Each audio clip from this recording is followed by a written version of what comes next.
காலையில் அனுமதி, மாலையில் தடை என இரண்டு விதமான காட்சிகளை நான் பார்க்கிறோம். உடன் மூத்த பத்திரிகையாளர் திரு இம்ரானுல்லா இணைகிறார். வணக்கம் சார். நீதிமன்றத்தில் என்ன நடந்தது? காலையில் நடந்ததையும் பார்த்தோம், மாலையில் நடந்த தடையும் நம்ம பார்க்கிறோம். என்ன கிரவுண்டில் தடை கொடுக்குறாங்க? என்ன ஜட்மெண்ட்ல என்ன சார் சொல்லியிருக்காங்க?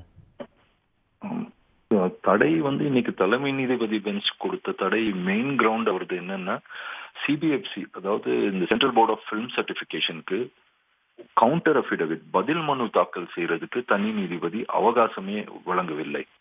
அதாவது இந்த ஜனநாயகன் படத்துடைய ப்ரொடியூசர் கேவிஎன் ப்ரொடக்ஷன்ஸ் எல்எல்பி ஜனவரி 6ஆம் தேதி அன்னைக்கு சென்னை உயர் நீதிமன்றத்துல ஒரு ரிட் மனு தாக்கல் செய்யறாங்க.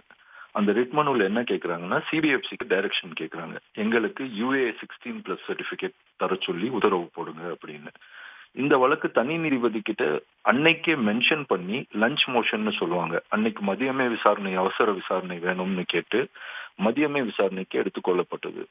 அப்போ தனி நீதிபதி என்ன பண்றாங்க, சிபிஎஃப்சி தரப்புல கூப்பிட்டு கேட்கறாங்க, ஏன் நீங்க சர்டிபிகேட்டை தரல இது வரைக்கும்னு. அப்போ அவங்க ஒரு கம்ப்ளைண்ட் வந்திருக்கு இந்த படத்துக்கு எதிராக, அதனால எங்களால தர முடியல. அதனால நாங்க இது revising committee, examining committee first ஒரு 5 மெம்பர்ஸ் அது பார்ப்பாங்க.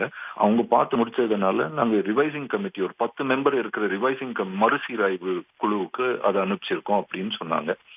உடனே தனி நீதிபதி என்ன கம்ப்ளைண்ட் வந்தது, அந்த கம்ப்ளைண்ட் இந்த படம் சம்பந்தமான அனைத்து ரெக்கார்ட்ஸ், அதாவது இவங்க ஃபைல் பண்ண அப்ளிகேஷனுக்கு அப்புறம் அது எக்ஸாமினிங் கமிட்டிக்கு போனது, எக்ஸாமினிங் கமிட்டியோட ரிமார்க்ஸ் இதெல்லாம் கொண்டு ப்ரொடியூஸ் பண்ணுங்க அப்படின்னு. அதை அடுத்த நாளே ப்ரொடியூஸ் பண்ண சொன்னாங்க. அதாவது ஜனவரி 7ஆம் தேதி.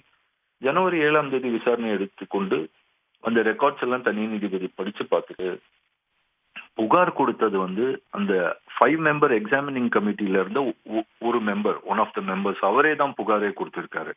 அவர் கமிட்டிலே இருந்துட்டு அந்த கமிட்டியை படத்தை பார்த்துட்டு இது அவருக்கு என்னென்ன அதுல மாற்றங்கள் தேவைப்பட்டதோ அதையெல்லாம் நோட் பண்ணி கொடுத்துட்டு அந்த மாற்றங்கள் எல்லாம் ப்ரொடியூசர் செஞ்சுட்டாங்க அந்த படத்துல. அதுக்கு பிறகு அவர் ஒரு கம்ப்ளைண்ட் சிபிஎஃப்சி சேர்மனுக்கு அனுப்பிச்சிருக்காரு. அந்த கம்ப்ளைண்டின் பேர்ல சேர்மன் ரிவைசிங் கமிட்டிக்கு அதை ரெஃபர் பண்ணியிருக்காரு. இதெல்லாம் படிச்சு பார்த்த நீதிபதி இது ஒரு தவறான நடைமுறை, அது எப்படி ஒரு மெம்பர் ஏற்கனவே பார்த்துட்டு அவரே ரிமார்க்ஸ் எல்லாம் எழுதிட்டு அதுக்கப்புறம் கம்ப்ளைண்ட் அனுப்பலாம் சேர்மனுக்குன்னு சொல்லிட்டு இன்னைக்கு காலையில, அதாவது ஜனவரி 7 அன்னைக்கு விசாரணையை முடிச்சு தீர்ப்பை ஒத்தி வச்சாங்க. ஜனவரி 9ஆம் தேதி காலையில தீர்ப்பு வழங்கி சிபிஎஃப்சி சேர்மன் அந்த ரிவைசிங் கமிட்டிக்கு அனுப்பிச்சு ஆர்டர் போட்டாரு. அந்த ஆர்டரே குவாஷ் பண்ணிட்டாங்க. குவாஷ் பண்ணிட்டு நீங்க அதே UA 16+ சர்டிபிகேட் கொடுக்கணும்னு சொல்லிட்டு சிபிஎஃப்சிக்கு உத்தரவு போட்டாங்க.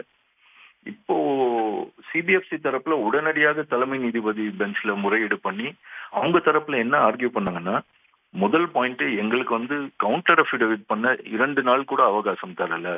6ஆம் தேதி வழக்கு எடுத்தாங்க, 7ஆம் தேதி ரெக்கார்ட்ஸை கேட்டாங்க, தீர்ப்பு அன்னைக்கே ஒத்தி வச்சுட்டாங்க, 9ஆம் தேதி தீர்ப்பே சொல்லிட்டாங்க. அது ஒரு பாயிண்ட். 2வது என்ன சொன்னாங்கன்னா, சிபிஎஃப்சி சேர்மேன் உடைய ஆர்டர் ஜனவரி 6ஆம் தேதி தான் அந்த ஆர்டர் இவங்க ரிட் ஃபைல் பண்ண பிறகுதான் அந்த ஆர்டரே பாஸ் பண்ணாங்க. அந்த ஆர்டரை குவாஷ் பண்ண சொல்லி மனுதாரர் இந்த ப்ரொடியூசர் கேட்கவே இல்லை, படத்தோட ப்ரொடியூசர். ஆனா தனி நீதிபதி தானாக முன் அந்த ஆர்டரையும் குவாஷ் பண்ணி இவங்களுக்கு உத்தரவும் கொடுத்திருக்காங்க, அது தவறுன்னு சொல்லிட்டு. தலைமை நீதிபதி இதுல என்ன சொன்னார்னா, ஏன் இப்படி அவசர அவசரமா நடந்ததுன்னு கேட்கும்போது தலைமை நீதிபதி கிட்ட கொடுக்கப்பட்ட ஒரே வாதம் என்னன்னா, ஜனவரி 9ஆம் தேதி படம் ரிலீஸ் ஆவதாக பட தயாரிப்பாளர் அறிவித்து விட்டார்கள், ஆகையால அது அவசரம் இருந்ததுன்னு. அப்போ தலைமை நீதிபதிக்கு கடுமையான கோபம் வந்துருச்சு.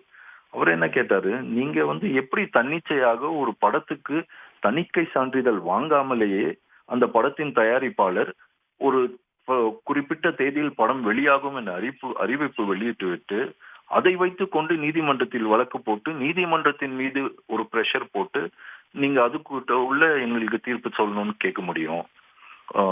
ஜெனரலா இந்த பிரின்சிபல்ஸ் ஆஃப் நேச்சுரல் ஜஸ்டிஸ் சொல்லுவாங்க. ஒரு பிரின்சிபல், எந்த ஒரு வழக்கு போட்டாலும் எதிர் தரப்புல அவங்களுக்கு அவகாசம் வழங்கி அவங்களுடைய வாதங்களை கேட்டுதான் எதிலையுமே தீர்ப்பு தரணும்.